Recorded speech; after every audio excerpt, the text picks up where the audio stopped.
प्रिय विद्यार्थियों, मैं डॉक्टर संजय जैन, राजकीय महाविद्यालय सागवाड़ा,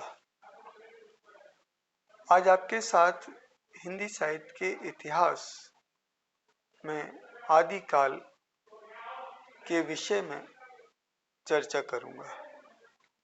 आपको ध्यान होगा, पिछले वीडियोस में हमने हिंदी साहित्य के इतिहास की परंपरा के बारे में जानकारी ली थी।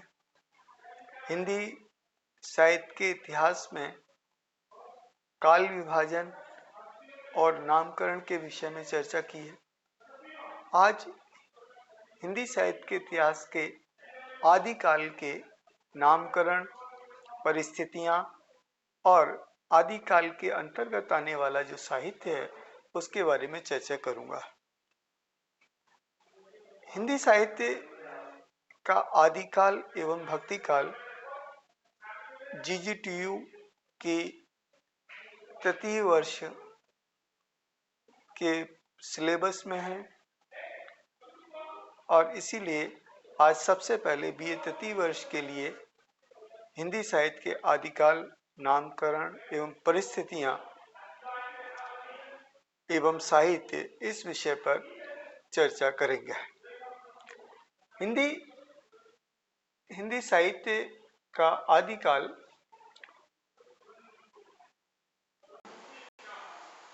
का नामकरण। हिंदी साहित्य के इतिहास के आदिकाल के नामकरण के विषय में हमें दो मत प्राप्त होते हैं। एक तो हिंदी साहित्य के का आदिकाल के आरंभिक सीमा, उसके बारे में दो मत हैं। पहला मत डॉक्टर राहुल सांस्कृतिक का है।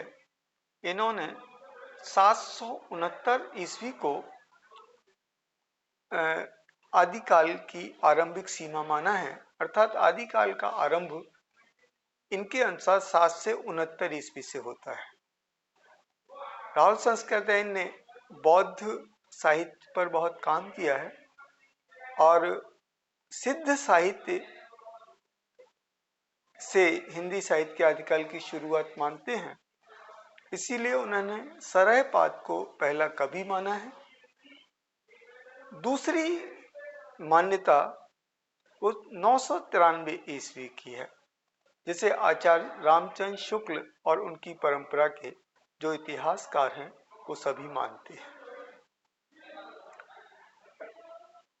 993 ईस्वी जिसे संवत में 1050 विक्रम संवत के रूप में माना जाता है।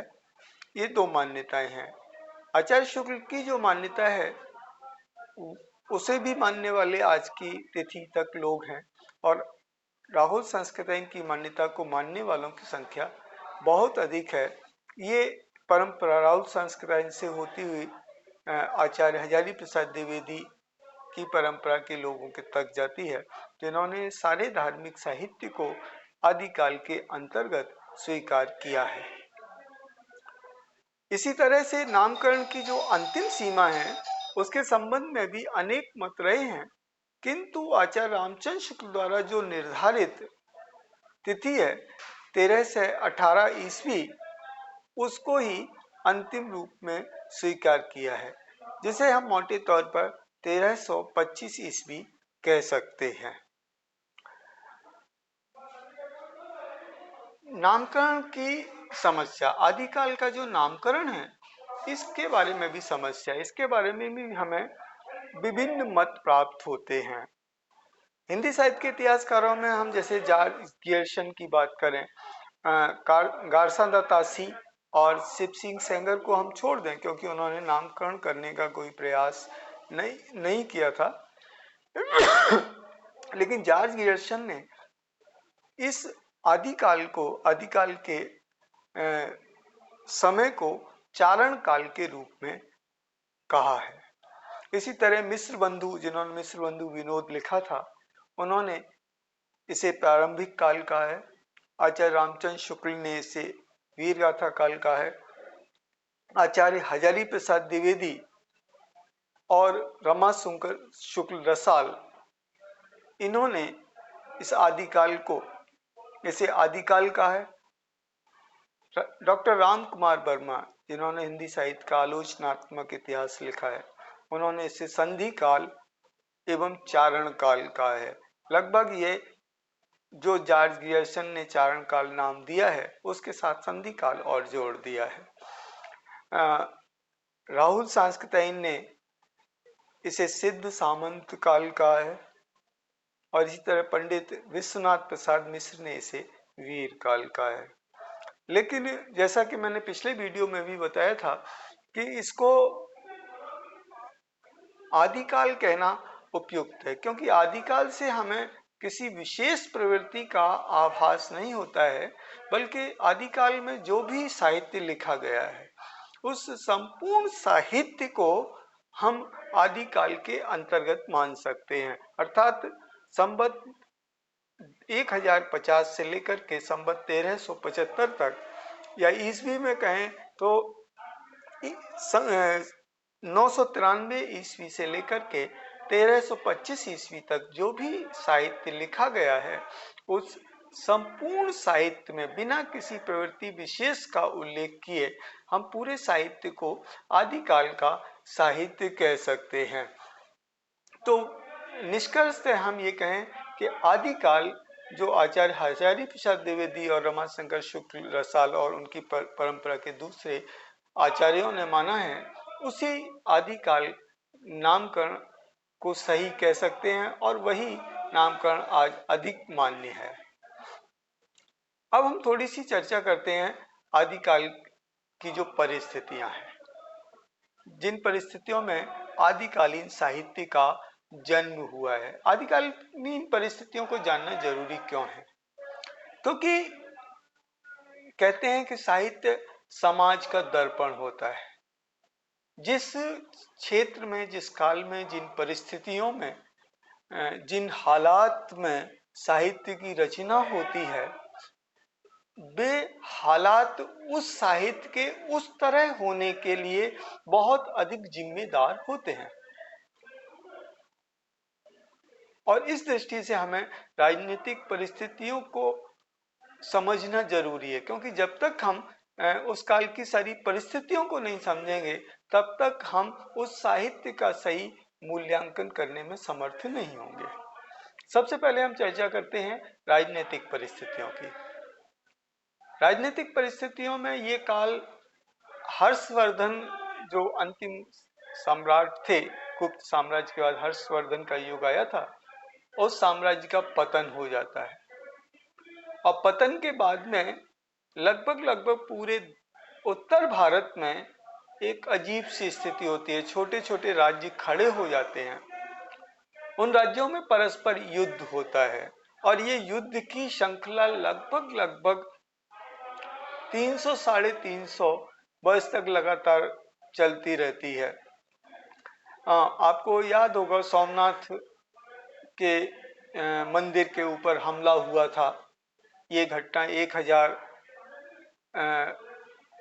1050 के आसपास की है। उसके बाद में हिंदुस्तान में पहली बार पृथ्वीराज चौहान के परास्त होने के बाद में मोहम्मद गोरी की मृत्यु के बाद कुतुबुद्दीन ऐबक ने दिल्ली सल्तनत की स्थापना की थी। और दिल्ली सल्तनत की स्थापना के साथ ही इस्लाम का प्रचार प्रसार होना प्रारंभ हो गया था। दिल्ली सल्तनत, उसके बाद खिलजी सल्तनत, सैयद, लोदी, तुगलक वगैरह वगैरह, और ये काल उस मुगलों तक भी चला और मुगलों के बाद भी निरंतर इस्लाम की स्थापना, इस्लामी साम्राज्य की स्थापना, इस्लाम की स्थापना इस देश में हुई थी। तो लेकिन आदिकाल की जो परिस्थितियां हैं उसमें युद्ध का माहौल है, चारों ओर युद्ध का माहौल है और जनता युद्ध के माहौल में पिस रही है, क्योंकि जितने अधिक युद्ध होंगे उतना अधिक व्यय होगा और जितना अधिक व्यय होगा उतना ही अधिक जनता से टैक्स के रूप में वसूला जाएगा। तो राजनीतिक परिस्थितियां बहुत अच्छी नहीं थी, बल्कि इन्हें हम खराब परिस्थितियां कह सकते हैं, क्योंकि किसी केंद्रीय स्थिर साम्राज्य की स्थापना इस काल में नहीं थी। जहाँ तक धार्मिक परिस्थितियों की बात है तो आलवार और नयनार ये दो संत थे जो भक्ति आंदोलन दक्षिण में चल रहा था, उस भक्ति आंदोलन को दक्षिण से उत्तर में लाए थे। तो आलवार और नयनार शैव और वैष्णव मत के अनुयायी थे। ये लोग दक्षिण भारत से भक्ति आंदोलन को उत्तर भारत में लाए। बौद्ध धर्म जिसका किसी दौर में डंका बजता था, वो बौद्ध धर्म धीरे धीरे इस देश से गायब हो रहा था, पतन हो रहा था। बौद्ध धर्म की पहले ही बौद्ध धर्म दो अलग अलग शाखाओं में बट गया था और इस काल में बौद्ध धर्म हीनयान और महायान के रूप में दो शाखाएं और महायान की भी वज्रयान और सहजयान के रूप में दो शाखाएं हो गई थी। इसी प्रकार इस काल में शैव धर्म और जैन धर्म का हमें उत्थान भी दिखाई देता है और इन दोनों के बीच में जो एक टकराहट है वो टकराहट भी दिखाई देती है। तंत्र मंत्र की स्थापना हो रही थी इस काल में, सिद्ध संतों का उदय हो गया था और इसी काल में बौद्धों की वज्रयान शाखा का ही एक रूप सहजयान के रूप में नाथ संप्रदाय का भी उदय हुआ था। धार्मिक जो स्थान थे उनकी दुर्दशा थी। आडंबर, धन लिप्सा और तरह तरह के गुह्याचार वो सब मुख्य हो गए थे। रहस्यपूर्ण आचार्य, मंदिर विलास के स्थान हो गए थे। इस्लाम धर्म उसका प्रभाव होना शुरू हो गया था, वो व्यापक होने लगा था।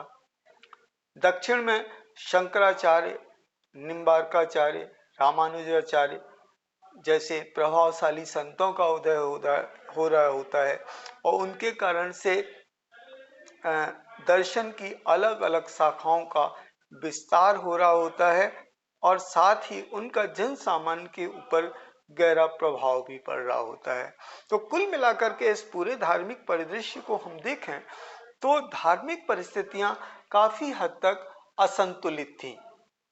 इसी प्रकार हम सामाजिक और सांस्कृतिक परिस्थितियों की चर्चा करें तो ये पूरा का पूरा दौर सामंतवादी दौर है, जहां विभिन्न प्रकार के सामंत, छोटे सामंत, बड़े सामंत, मझौले सामंत जगह जगह पर हो गए हैं, है ना। और सामंती प्रथा में सबसे बुरा हाल वो निम्न तबके का होता है। वो बदुआ मजदूर की हैसियत उसकी हो जाती है और जाति पाति के जो बंधन है वो बहुत ज्यादा कठोर हो गए थे, है ना। निम्न जाति और उच्च जाति का जो विभाजन है वो बड़ा हो गया था, उनके बीच की खाई बड़ी हो गई थी। नारी की स्थिति बहुत बुरी हो जाती है सामंती दौर में। नारी केवल एकमात्र भोग का साधन हो जाती है, भोग्या हो जाती है। उसे इस रूप में प्रयोग किया जा सकता है, उसका क्रय विक्रय किया जा सकता है, उसका अपहरण किया जा सकता है। तो नारी की जो अस्मिता थी वो इस दौर में जैसे नहीं थी वही स्थिति थी। इसी तरह से उच्च वर्ग जो है वो केवल भोग की ओर था, भोग और विलासिता में डूबा हुआ था और जो निम्न वर्ग था वो श्रम करने के लिए बाध्य था और श्रम करते हुए वह उच्च वर्ग के लिए संसाधन तैयार करता था। ये सामंतवादी दौर की बड़ी विभीषिका थी। शिक्षा की अगर हम स्थिति की बात करें तो नारियों के लिए तो शिक्षा की कोई व्यवस्था थी ही नहीं, लेकिन सामान्य जन के लिए भी शिक्षा की कोई व्यवस्था नहीं थी। सती प्रथा थी इस काल में, जो नारियों के लिए एक अभिशाप होती है, वह सती प्रथा इस पूरे दौर में एक अभिशाप की तरह थी। अंधविश्वासों का बोलबाला था, तरह तरह के अंधविश्वास, और वो अंधविश्वास धार्मिक संप्रदायों के द्वारा गढ़े हुए बहुत अधिक होते थे और उन अंधविश्वासों के साथ जनता अपना जीवन यापन कर रही थी। सांस्कृतिक परिस्थिति की अगर बात करें तो निश्चित रूप से इस दौर में संगीत कला, चित्रकला, मूर्तिकला, स्थापत्य का एक बड़ा विकास दिखाई देता है हमें। इस दौर के मंदिरों में खजुराहो से लेकर के तमाम मंदिर, दक्षिण में उत्तर में मंदिरों को हम देखते हैं तो स्थापत्य का, मूर्ति कला का हमें बहुत बड़ा विकास दिखाई देता है। संगीत के क्षेत्र में भी अद्भुत वृद्धि इस दौर में हुई है। अगर हम साहित्यिक परिस्थितियों की बात करें तो हमें 3 प्रकार का साहित्य इस दौर में प्राप्त होता है। एक संस्कृत साहित्य। संस्कृत साहित्य के जो साहित्यकार थे वो काव्य शास्त्र के अनुसार साहित्य रचना में व्यस्त थे और वो उनके लिए एक विनोद की वस्तु थी। उसका जन सामान्य के साथ कोई सीधा संपर्क नहीं था। और यदि हम प्राकृत और अपभ्रंश साहित्य की बात करें तो इन सारे साहित्यकारों का मूल उद्देश्य अपने अपने संप्रदाय की धार्मिक सिद्धांतों का प्रचार प्रसार था और उस हेतु ही संस्कृत और प्राकृत और अपभ्रंश में अधिकतम साहित्य रचना की गई है। हिंदी साहित्य के लिए जरूर हम ये कह सकते हैं कि इस हिंदी साहित्य में हमें उस काल की जो परिस्थितियां हैं उन परिस्थितियों के प्रति एक प्रतिक्रिया हमें दिखाई देती है और इसमें हमें वो प्रतिक्रिया, जिसे हम जन सामान्य की आवाज कह सकते हैं, वो हमें दिखाई देती है। तो इस तरह से ये हिंदी साहित्य की जो आदिकाल है उसकी परिस्थितियां, उनकी हमने चर्चा की कि इस पूरे दौर में किस तरह की राजनीतिक, सामाजिक, सांस्कृतिक, धार्मिक और साहित्यिक परिस्थितियां थी और इन्हीं परिस्थितियों के आधार पर आदिकाल की राजनीतिक, सांस्कृतिक, सामाजिक, धार्मिक परिस्थितियों के बारे में परीक्षा में प्रश्न आते हैं, अतः इसे समझना आवश्यक है। शेष आदिकाल की साहित्य के बारे में चर्चा हम अगले वीडियो में करेंगे। तब तक प्रतीक्षा कीजिए। नमस्कार।